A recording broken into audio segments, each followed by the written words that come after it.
Olá pessoal, bem-vindos a mais uma aula da nossa querida pós, comigo o professor Durval. Nós vamos falar hoje em relação ao direito civil, contrato de mandato. Na realidade, alguns contratos, e nós vamos falar de uma maneira geral, eles têm uma maneira bem específica, ele tem um nome, o contrato, mas o instrumento é outro. No mandato, o instrumento é a procuração. No seguro, o instrumento é a apólice. Então, o contrato tem um nome e a personificação material desse contrato tem outro. O contrato de mandato talvez seja o mais próximo do advogado, porque nós passamos a nossa vida profissional inteira nos fazendo representar por meio de mandatos judiciais. Tá? Então, nós temos, vamos dizer assim, uma certa afinidade com esse contrato. Entretanto, ele é um contrato perigoso. Então, eu costumo sempre dizer isso daí, há muitos anos atrás, muitos anos atrás, eu me lembro bem que um dos trabalhos que eu fiz lá no Banespa foi atualizar o manual das agências de firmas e procurações. Então, assim, eu deixava isso muito claro ao gerente, que nós também temos alguns contratos, na realidade, 3 contratos em destaque, que não admitem interpretação extensiva. Não admitem. O primeiro, o contrato de mandato. Segundo, o contrato de seguro. E o terceiro, o contrato de fiança. Esses 3 contratos não admitem interpretação, presta atenção, extensiva. Isto é, exemplificamente falando. Vamos lá, no contrato de seguro, não, eu fechei o contrato do meu carro, mas também já tem vida aqui. Não, só tem um carro. É o carro e a moto. Não. A apólice de seguro, a interpretação é restritiva. No contrato de mandato, cujo instrumento é a procuração, se ele tem procuração para abrir conta corrente em banco, ele tem para pegar o cartão de crédito? Nunca. A interpretação para esses 3 contratos é restritiva. Se ele tem procuração para abrir conta, o mandatário vai abrir conta. Ponto. Se ele tem poderes para fazer a minha inscrição no vestibular, ele não tem poderes para fazer minha matrícula na Faculdade de Medicina de Pernambuco. Então, isso é bom se deixar claro, porque quando se vai elaborar um contrato de mandato, cuja instrumentalização se chama procuração, é muito importante que nós saibamos disso. Porque muitas vezes a gente coloca poderes ali, e esquece, às vezes, a amplitude daquela procuração e vai esbarrar numa pessoa que tem conhecimento, uma pessoa que é especializada, a pessoa vai falar, sinto muito, o senhor não tem esse poder. Mas eu tenho, agora eu vou fazer, vai acontecer, vou dar um chute na sua cara, mas o senhor pode fazer o que o senhor quiser. Chama-se lesões corporais. O que o senhor não vai fazer é representar o mandante com poder que o senhor não tem, porque não está fixado no instrumento de mandato, na procuração. Então, doutores e doutoras, eu deixo sempre consignado que, principalmente para esses 3 contratos, em especial, o mandato, o seguro e a fiança, esses contratos não admitem interpretação extensiva. Vamos deixar isso claro muito aqui na nossa aula, tá? Então, nós já vamos direto para o Código Civil Brasileiro, para nós observarmos esse mocinho. Então, esse mocinho, ele está lá no 653 do Código Civil. Então, diz o seguinte, opera-se o mandato quando alguém recebe de outrem poderes. Então, o objeto são poderes. Para em seu nome praticar atos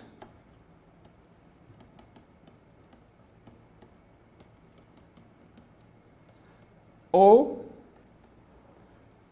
administrar interesses.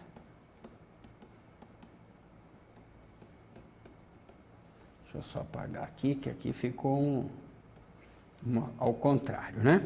Então, a procuração é o instrumento do mandato. Então, aqui eu tenho o mandante e o mandatário, que são as partes, mandante e mandatário. Em primeiro lugar, do ponto de vista jurídico, é muito importante que nós façamos inserir a questão que é a seguinte: eu não posso transmitir poderes que eu não tenho. Eu não posso. Então, por exemplo, eu vou dar poderes para a pessoa vender a minha casa, mas eu não sou dono. Como é que eu posso transferir poderes que eu não possuo? Então, além de nós observarmos, né, o artigo 104, professor Durval, o artigo 104 vale para todos os contratos, é negócio jurídico. Então, a primeira coisa que eu tenho aqui é um agente capaz, nas duas pontas, mandante e mandatário. O agente é capaz. Segundo, poderes que, vamos anotar lá, veja, que eu sou titular. Como é que você pode... É a mesma coisa de direitos. Como é que você pode transferir direitos que você não possui? Aqui é a mesma coisa. Como é que eu posso transferir poderes que eu não possuo? Então, quando fala transferir poderes para praticar atos ou administrar interesses, é muito importante que essa pessoa que se apresenta como meu mandatário saiba que eu tenho esses poderes. Isso é muito importante. E olha, tem outro ponto importante que nós não podemos prosseguir sem falar sobre isso, que é a questão referente a praticar atos e administrar interesses. A prática de atos, olha o nome já diz tudo, atos. E o outro, interesses. Muitas vezes, a gente atua muito na área fonográfica, enfim, essa área. Então, o que acontece? Então, você vai lá e representa um determinado cantor de música sertaneja.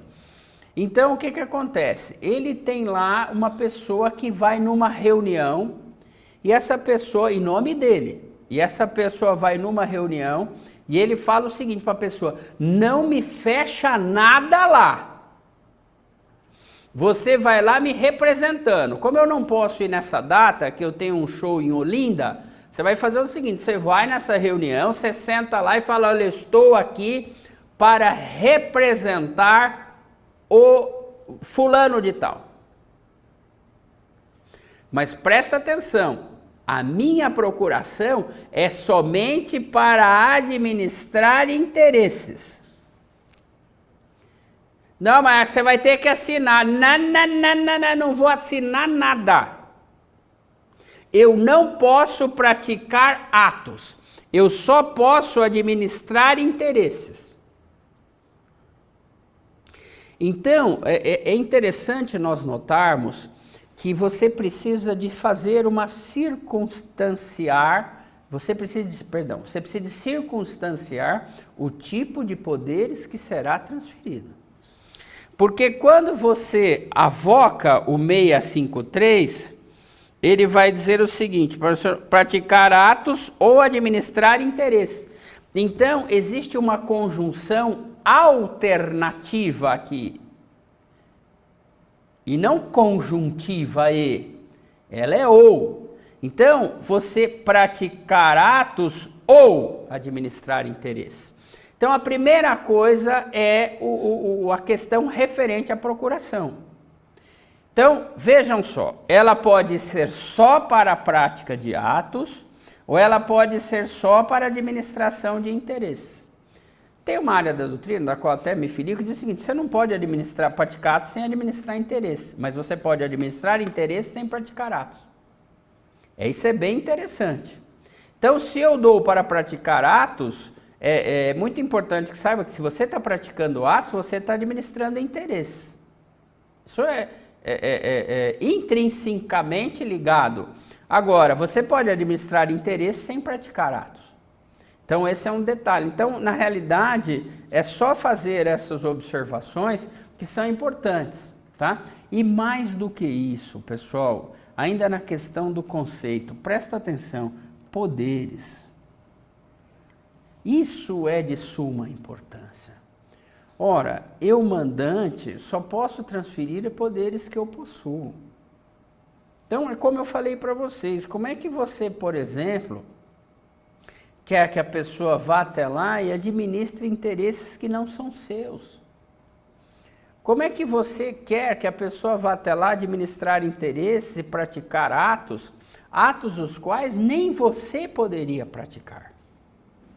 Essa é uma questão. Por quê? Porque você não tem esse poder.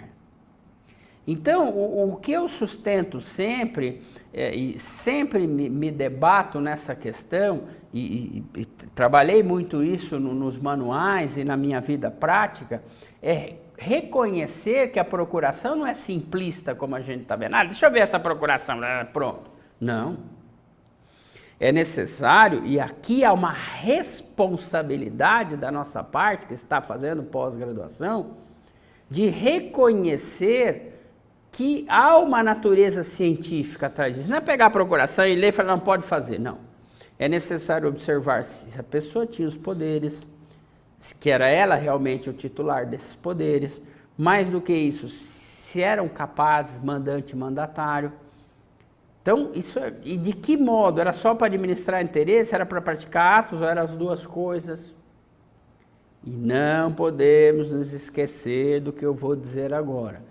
Interpretar restritivamente o contrato de mandato.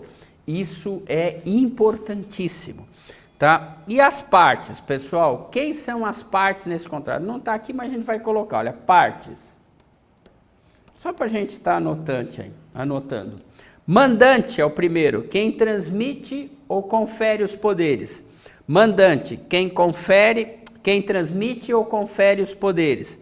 Mandatário, quem recebe os poderes e exerce os negócios jurídicos ou administra interesses. Essas são as pontas desse contrato. Fechou, pessoal? Então nós encerramos esse bloco e nós voltamos daqui a pouco para o próximo bloco, para nós falarmos um pouquinho sobre as espécies de contrato de mandato, tá bom? Não saia daí.